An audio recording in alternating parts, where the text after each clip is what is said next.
अगर कोई आश्रय नहीं है और आपकी किसी पर नजर न जाए, केवल इन्हीं के चरणों में रहे कि अब तो जीवन आपके लिए, ऐसे संभाल लेंगे। ऐसे अर्थ चाहिए आपको तो केवल इनका भरोसा ले लो, केवल इन अपने छल कपट का, अपने व्यवहार का, अपने किसी बल का नहीं, केवल इनका भरोसा ले लो। चमत्कार हो जाएगा जीवन में, आपको पता नहीं चलेगा कैसे हुआ। कभी ऐसे नहीं हुआ इसका, कभी किसी से ऐसे नहीं हुआ इसका, कैसे हो रहा है उनका, कैसे हम सबका उदर पोषण हो रहा है, वृंदावन वास हो रहा है, सब चल रहा है। कैसे प्रभु चला रहे हैं? क्या आप सबको नहीं चला रहे हैं? पर आप अपने को कर्ता मान रहे हैं, इसलिए आपको अनुभव में नहीं हो रहा, इसीलिए आपको परेशानियां हो रही, क्योंकि आप कर्ता बन रहे हो। अगर विश्वंभर कर्ता को कर्ता मान लो और उनके आश्रित हो जाओ तो जो चाहोगे मिल जाएगा, अगर ना चाहोगे तो वो मिल जाएंगे। जो चाहोगे मिल जाएगा, बिल्कुल कोई चाह न करो तो वो जो व्यवस्था उनको करनी करेंगे और वो स्वयं मिल जाएंगे। अर्थार्थी भक्त को धन संपत्ति वैभव चाहिए, पर वो केवल हरि से चाहिए, दूसरे से नहीं। बस ये ध्यान रखना, इसकी परीक्षा होगी आपकी। अपने इष्ट देव के अनन्य होकर के यदि आप अर्थ चाहोगे तो बहुत जल्दी आपका परिवर्तन होना शुरू हो जाएगा। पर आचरण आपके पवित्र होने चाहिए, भी ध्यान रखना। आचरण की अगर पवित्रता नहीं तो फिर शिकायत मत करना। आप अपने आचरण पवित्र करो और नाम जप करो, केवल हरि के आश्रित रहो, फिर देख लेना। अगर आपको लगता हो कि भगवान के भक्त बहुत गरीब और ऐसे, सच्ची पूछो, उनको आकांक्षा नहीं होती। प्रभु जबरदस्ती व्यवस्था करते, उनको आकांक्षा नहीं होती। 4 रोटी मांग ली, ऐसे ही पड़े, पूरा जीवन प्रभु के लिए। उन प्रेमी महापुरुषों की चरण धूल अगर शरीर का स्पर्श कर ले तो पावन हो जाए। देवता तरसते हैं उनकी सेवा के लिए, सिद्धियां हाथ जोड़े खड़ी रहती हैं, पर वो अकिंचन महात्मा किसी से कुछ नहीं चाहते। कि ऐसा न समझो कि हमारा दास, हमारा भक्त, हमारा आश्रय लेने वाला ऐसा नहीं है। वो हरिदास, भगवान के चरणों का दास है। समस्त ऐश्वर्य संपन्न भगवान उसके अधीन हो जाते हैं जो भक्ति करता है। अगर आपको अर्थ चाहिए तो केवल भगवान का आश्रय ले, दूसरे का नहीं। अब ये कोई छोटी मोटी बात नहीं, देख लीजिए अंदर से। अपने बल का आश्रय नहीं, किसी दूसरे व्यक्ति का आश्रय नहीं, किसी दूसरी देवी शक्ति का आश्रय नहीं, केवल श्री हरि का आश्रय। और जब आप पक्के उतर जाओगे, जैसे सुदामा जी, तो जैसी द्वारिकापुरी थी वैसे सुदामापुरी हुई। जैसा वैभव द्वारिकाधीश का वैसे सुदामा जी का वैभव था। पक्का मान लीजिए। लोग समझते नहीं, ऐसा ना समझो कि ये केवल कथाएं हैं। आपका जीवन स्वयं एक कथा बन जाएगा। यदि आप हरि के आश्रित हो गए तो आपका जीवन चरित्र दूसरों के लिए उदाहरण बन जाएगा। पर निष्ठा चाहिए। कई कई दिन भूखे रहे सुदामा जी।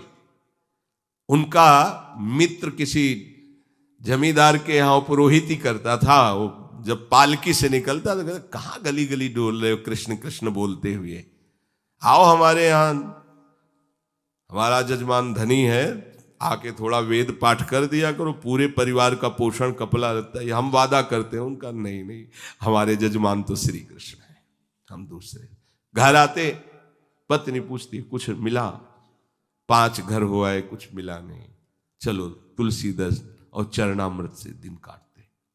भगवान व्याकुल हुए, भगवान ने ऐश्वर्य दिया। अगर धन ही चाहिए, सुदामा जी की इच्छा नहीं थी, उनकी पत्नी की इच्छा के कारण वो भी इच्छा भगवान ने पैदा की। ये भक्तजनों को ऐसा ना समझो फटे पुराने कपड़े पहने या ऐसे घूम रहे हैं, बड़े अभागी हैं। हम तो बड़े भाग्यवान हैं क्योंकि हमारे पास सारा ऐश्वर्य है। ऐसा ना समझो, उनके भाग्य में ऐश्वर्य बनाने वाली मशीन मिल गई है, श्री हरि। वो इस ऐश्वर्य को क्या करे, श्री हरि मिल गए, जिनके रोम कूपों में अनंत ब्रह्मांड वास करते हैं। वो भगवान उनके यार हैं, उनके प्यार हैं। वो दूसरे की तरफ क्यों ताकेंगे? और जिज्ञासु, जो जानना चाहता है, भगवान को केवल भगवान ही जानते हैं, दूसरा नहीं जानता। पक्की बात समझ लो, भगवान को केवल भगवान जानते हैं, दूसरा नहीं जानता।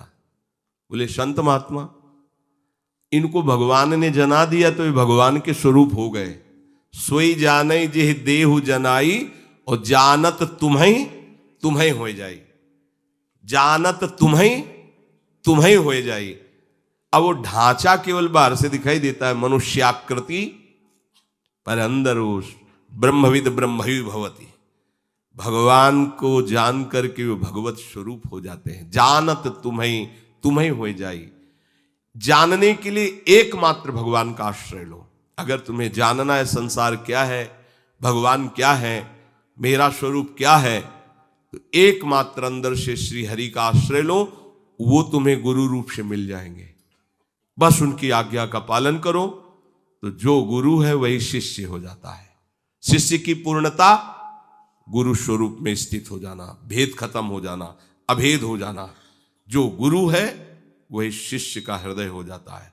ढांचा दो दिखाई देंगे, अब गुरु शिष्य में किंचन मात्र भेद नहीं रहा, अभेद स्थिति को प्राप्त हो गया। यही गुरु के वचन पालन करने का फल है। जानत तुम्हें तुम्हें हो जाई, वो इष्ट स्वरूप हो जाता है, वो गुरु स्वरूप हो जाता है। ज्ञानी जब भगवत स्वरूप का साक्षात्कार हो जाता है तो जिसके अंदर अभेद भावना होती है वो मोक्ष को प्राप्त हो जाता है, और जिसके अंदर प्रियता होती, थोड़ा हृदय द्रवित होता है, वो आगे बढ़ जाता है। उसके अंदर फिर दास्य शक्य वात्सल्य आदि भावों का प्रेम जागृत होता है। ये मोक्ष से भी स्वादिष्ट है। जो मोक्ष सुखानुभव करने वाले बड़े बड़े महापुरुष हुए, उनके अनुभव निकले जब इस प्रेम का रसास्वादन किया। जैसे भगवान के ही स्वरूप से सुखदेव जी, जब लालजू की रूप माधुरी श्रवणेन्द्री से गई, और वो तो सिद्ध महापुरुष हैं, जैसा शब्द सुन रहे वैसे ही भाव में रूप जागृत हो रहा है। उनको कोई ध्यान थोड़ी लगाना है। बरहा पीडम नटवर बपू, तो वैसे ही सामने नटवर बपू बिक गए एकदम उस रूप को सुन के। इतना सुंदर श्याम, इतना सलोना श्याम, ये तो ब्रह्मानंद को भी फीका कर देने वाला रूप है। उठ खड़े हुए, 18,000 श्लोक कंठस्थ किए, श्रीमद् भागवत के 18,000 श्लोक कंठस्थ। और ये ऐसे महापुरुष हैं जो जन्म सिद्ध हैं। अपने पिता व्यास जी को स्वयं उत्तर नहीं दे रहे, वृक्ष उत्तर दे रहे हैं। सुकोहम सुकोहम, वृक्षों से निकल रहा है। ऐसे तदात्म भाव को प्राप्त महापुरुष, अर्थात ब्रह्मानंद से भी श्रेष्ठ श्री कृष्ण का रूप रसास्वादन। मधुसूदन सरस्वती जी बंशी विभूषित करा नवनी हृदाभात, उसमें कह रहे हैं कृष्णात् परम किमपि तत्व हम, कृष्ण से कोई बड़ा तत्व है मैं नहीं जानता। तो जो भगवान कह रहे हैं कि ज्ञानी जो भक्त है, यहां दो भाव ज्ञानी की, जिन्होंने सत्य को जान करके भगवत स्वरूप में लीन हो गए, या जो सत्य स्वरूप भगवत स्वरूप को जानकर प्रेम में लीन हो गए। प्रेम में लीन होना, अभेद होते हुए भी भेदभाव को स्वीकार करना। ये भेद मायाकृत नहीं है, ये चिदानंद भाव भेद है, भाव भेद। ये जो ज्ञान में लीन हो चुके हैं उसके आगे की बात है। इसीलिए इस भेद को वो ना जानने के कारण कहते कुछ न कुछ अविद्या बचती है, तभी भेद दिखाई देता है। ऐसा नहीं है। जिस समय स्वरूप का साक्षात्कार होता है और उसके हृदय में भक्ति का अंश होता है, भक्त को भी स्वरूप साक्षात्कार होता है। मम दर्शन फल परम अनुपा, जीव पाओ निज सहज स्वरूपा। जो ब्रह्म साक्षात्कार में स्वरूपानुभूति होती है वही भक्त को भी होती है। उसी समय उसका, वो टिक नहीं पाता वहां, उसी समय उसका आकर्षण होता है उसके आराध्य देव का, और उसकी वृत्ति उसमें लीन ना होकर उस आत्मस्वरूप को अपने आराध्य देव के रूप में देखता है, और इतनी तन्मयता हो जाती है कि अपना विस्मरण हो जाता है, बस केवल आराध्य देव रह गए। अब यहां से प्रेम की दशा प्रारंभ हो जाती है। ज्ञानी सब कुछ विस्मरण करके आत्मस्वरूप में लीन हो जाता है, उसका आत्मस्वरूप भी विस्मरण होकर आराध्य देव के स्मरण में लीन हो जाता है। ये प्रेम की गाथा। भगवान कहते हैं 4 प्रकार से जन मेरा भजन करते हैं, वो ये सब महान है। अब इसमें सूक्ष्म बात यह है कि अगर हम केवल भगवान से धन चाहेंगे तो धन मिलने पर भी हम माया में नहीं फंसेंगे। जब हम स्वयं अहंकार प्रेरित होकर के कर्म करते हुए धन कमाते हैं तो उसमें आसक्ति होती है, हम उसमें भोक्ता भाव करते हैं। और जब भगवान की तरफ से मिलता है तो प्रसाद भाव रहता है। ये सब प्रभु का प्रसाद है, और प्रसाद होने के कारण वो प्रसन्नता रहती है, धनाभिमान नहीं रहता। प्रसादे सर्व दुखा नाम हानिरस्योपजायते, अंदर प्रसन्नता रहती है और भगवत कृपा का उसको प्रतिपल अनुभव होता रहता है। इसलिए वो धन के राग में ना फंसकर प्रभु की तरफ ही खिंचता चला जाता है। कितने कृपालु प्रभु, कितने कृपालु प्रभु। और धनाभिमानी, देहाभिमानी, मैंने ये किया तो इतना लाभ हुआ, मैं इसको ऐसे भोगूंगा, अब ऐसा करूंगा तो इतना और लाभ होगा, वो खिंचता चला जाता है अहंकार की तरफ, ये खिंचता चला जाता है प्रभु की तरफ। अगर प्रभु से हमें धन मिला, प्रभु से कामना की, तो वो कामना संसार में फंसाएगी नहीं, वो मोक्ष प्रदान करने वाली होगी। ये परम लाभ की बात है कि लोकवत भी हमारा मंगल हुआ और परलोक के लिए हमें कोई अलग से साधना नहीं करनी पड़ी, क्योंकि प्रतिपल हमें कृपा का अनुभव बढ़ता चला जाएगा। प्रभु हमें कितना दुलार कर रहे हैं, कितनी कृपा कर रहे हैं, तो वो ये सब छूट जाएगा, केवल कृपा और प्रभु रह जाएंगे। वो कृपा के सहारे प्रभु के प्रेम में डूब जाएगा। ऐसे कितने भक्तों के चरित्र हैं। जब हम संकट निवृत्ति भगवान से चाहेंगे तब लगेगा अच्छा कोई दूसरा मेरा सहयोगी नहीं हुआ, भगवान ने ऐसी कृपा। तो अपनी अनुभूतियां जो होती है और प्रभु की तरफ हमें प्रेरित करती है। संकट निवृत्ति के बाद वो प्रभु को भूल नहीं जाएगा, वो प्रभु में आसक्त हो जाएगा। ये आंतरिक बात है, सूक्ष्म बात है। आर्त कोई भी भक्त जो हुआ हो और उसकी संकट निवृत्ति भगवान ने की हो और वो भगवान को भूल करके संसार में ही रमण कर रहा हो, ऐसा नहीं हुआ। भूलने की वो चेष्टा भी करेगा तो भगवान उसे भूलने नहीं देंगे, क्योंकि उसने आर्त भाव से ही सही पर प्रभु का आश्रय लिया है।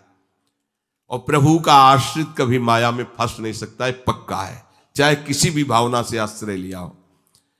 और जो भगवान से जानना चाहता है भगवान को, उसको कभी ज्ञानाभिमान नहीं होता। अगर हम पढ़ लिख करके जानना चाहेंगे तो जान भी नहीं पाएंगे, पर हमें ज्ञानाभिमान हो जाएगा। अगर प्रभु से जानेंगे, गुरु कृपा से जानेंगे, तो कभी ज्ञानाभिमान नहीं होगा। इसीलिए हमें अगर सांसारिक सुख भी चाहिए तो केवल हरि का आश्रय लें, सांसारिक दुख की निवृत्ति चाहिए तो केवल हरि का आश्रय लें, और हरि को जानना है और पाना है तो केवल हरि का आश्रय लें। वो सब साधन दे देंगे, वो सब हमको मार्ग दे देंगे, जिससे हमें उनका बोध हो जाएगा या प्रेम हो जाएगा। हम हरि को छोड़कर अन्य आश्रय न लें, हम हरि को छोड़कर किसी अन्य का भरोसा न करें, तो इस प्रपंच की चाह रखते हुए भी हम भगवान को प्राप्त कर लेंगे। बहुत सरल भगवान ने बता दिया। अब भी समझ में ना आवे तो आप जाने। हमारी यही तो चाह है, हमें धन मिल जाए, हमारी दुख निवृत्ति हो जाए, हमें ज्ञान हो जाए, हमें मोक्ष हो जाए, सब हो जाएगा। केवल भगवान का आश्रय ले लो और नाम जप करो, पर गंदे आचरण मत करो। आहार विहार संयम से करो, शास्त्र संयम से। अब करो गंदा आचरण।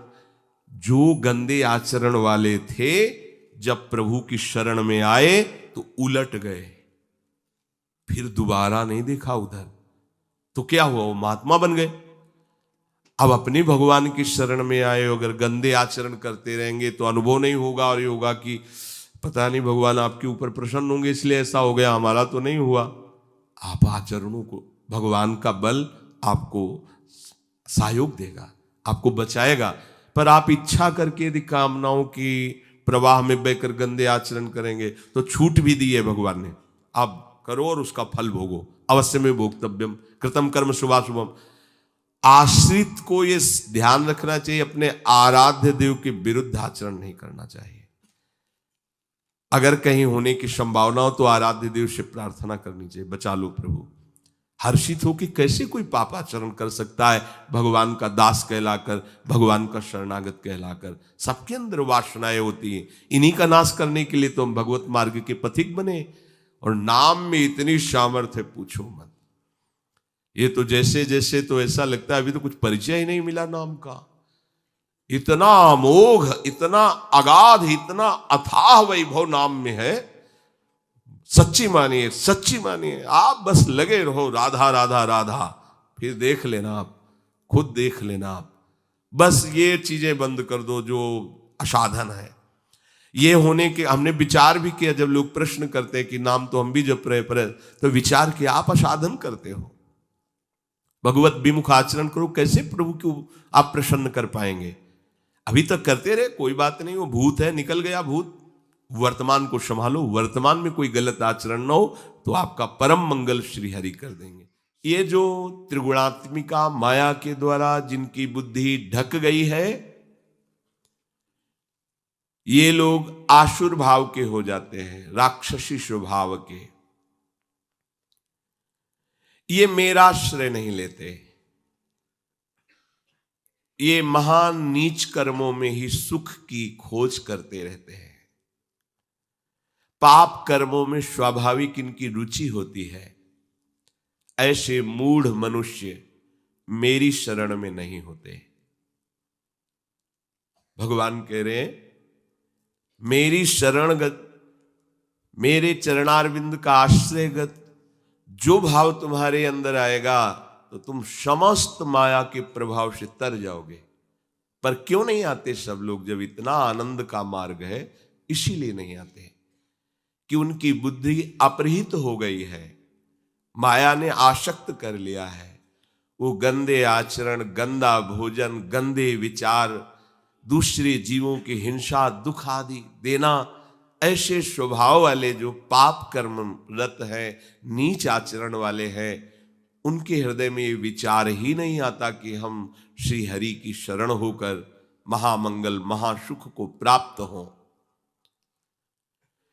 उनको ये सार असार का ज्ञान नहीं होता, नित्य अनित्य का ज्ञान नहीं होता। क्या ग्राह्य है, क्या त्याज्य है, क्या विधि है, क्या निषेध है, क्या करना चाहिए, क्या नहीं करना चाहिए, बिल्कुल ज्ञान नहीं है। वो अपहृत ज्ञान वाले हैं, उनकी बुद्धि को माया ने आसक्त कर लिया है। तो क्या इनका कभी उद्धार नहीं होगा? जो भगवान से विमुख हैं, पाप कर्म में रत हैं, क्या इनके उद्धार के लिए कोई चांस नहीं है? यहां भगवान का ये कहने का मतलब नहीं है। कहने का भाव ये कि ये लोग आते ही नहीं है हमारी शरण में, हम तो इनका भी स्वागत करेंगे, क्योंकि मेरे ही तो बच्चे हैं ना, गलत मार्ग में चले गए हैं तो मेरे ना, पर ये स्वीकार कर ले कि मैं प्रभु का हूं। ये कई परिस्थितियों में कभी कभी ऐसे दुराचारी पापाचारी जनों का भगवान के चरणों में समर्पण हो जाता है। कभी ऐसी परिस्थिति आती है कि कोई उसका साथ नहीं देता, हर जगह उसको ठोकर मिलती है, हर जगह अशांति। जिसके लिए उसने जीवन समर्पित करके ऐसे पापाचरण किए, उन्हीं के द्वारा उसको दुत्कार, तिरस्कार, धोखा मिलता है, तो उसका हृदय पुकार उठता है कि अगर कोई ईश्वर है तो मुझे स्वीकार करे। या किसी भगवत प्रेमी महात्मा का उसने अनादर कर दिया, क्योंकि हिंसा स्वभाव वाला है, पाप कर्म में रुचि रखने वाला, श्रद्धा तो रखेगा नहीं संतों के प्रति। कोई ऐसा जो भगवत प्रेमी महात्मा है, उसका अनादर कर दिया, उसका अपमान कर दिया, और उनकी दृष्टि उस पर पड़ी और उनको दया आ गई उसकी दशा पर, और उन्होंने भगवान से प्रार्थना कर दिया, तो भगवान उसको क्षमा करके संभाल लेंगे, क्षमा कर देंगे। देखो, मुनिनकर क्रोधौ मुक्तिदातार। यदि किसी महात्मा का कोई दुष्ट अपमान करता है, अगर वो महात्मा प्रार्थना न करें तो भगवान उसका बहुत बुरी तरह नाश कर देते हैं। जो अपराध भक्त कर करई, राम रोष पावक सो जरई। पर यदि कहीं उनकी उस पर दृष्टि पड़ गई, जैसे श्री भगवत स्वरूप नित्यानंद जी, जगाई मधाई को देखा कि शराब के नशे में उन्मत्त गंदे भाव से युक्त है। ठाकुर हरिदास जी से कहा कि महाप्रभु ने आदेश किया है कि नाम जगत मंगल करने वाला है, इनको नाम का उपदेश किया जाए। देख रहे हो वैसे ही गाली बक रहे हैं, मदिरा में उन्मत्त है, इनको नाम नहीं, यही विशेष अधिकारी हैं, इनको तो नाम सुनाना चाहिए। समीप गए और कृष्ण नाम की जय घोष की, वैसे ही नशे में थे वो। देखा पास में एक मिट्टी का पका हुआ घड़ा रखा था, उसी घड़े से प्रहार किया नित्यानंद महाप्रभु के। ये देखो भगवान की कृपा कैसे उदय होती है। नरक में भी इनको ठौर नहीं मिलता इनके ऐसे आचरण। और ये जो अपराध बना था, अवतारी महापुरुष हैं, भगवान के स्वरूप है श्री नित्यानंद जी। उनकी खोपड़ी से रक्त प्रहार होने लगा, मस्तक पर ऐसे मारा। महाप्रभु के पास सूचना पहुंची कि नाम उपदेश करने पर प्रहार किया गया उनके ऊपर। महाप्रभु करुणा मूर्ति प्रेमावतार श्री चैतन्य देव जी, हृदय प्रेम से डूबा, जिनका कहीं भी किंचन मात्र भी रोष आवेश नहीं, आज उनको रोष आ गया। अच्छा, मानो सुदर्शन का आवाहन कर रहे हो, आज इनका नाश करके छोड़ेंगे। ये हमारे प्राण प्रिय नित्यानंद जी को दुख दिया। नित्यानंद जी महाप्रभु के चरण पकड़, प्रभु आपका अवतार इनको महान भगवत प्रेम में डूबोने के लिए हुआ है, नाश करने के लिए नहीं। प्रभु आप ऐसा ना करें, आप कृपा सिंधु, आप कृपा करें। उनको महाभागवत बना दिया, गंगा में खड़े करके सारे पाप ले लिए महाप्रभु चैतन्य देव ने। बड़ा विस्तार से कथा चरित्र है, आप विचार कीजिए, क्या इनका कभी कल्याण हो सकता था? लेकिन कैसा संयोग बना, पूजा नहीं की, प्रणाम नहीं किया, हाथ नहीं जोड़े, खोपड़ी फोड़ दी। यह है महापुरुषों का प्रभाव। कैसे भी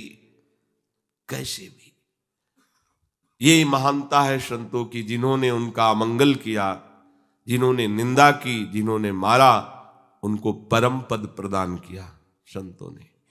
मुनिन कर क्रोधो मुक्तिदाता। पर ऐसा नहीं करना चाहिए कि महात्मा की खोपड़ी फोड़ देंगे तो परम पद मिल ही जाएगा। ये तो नित्यानंद महाप्रभु थे, तो अगर आप ऐसा करते तो राम रोष पावक शो जरई।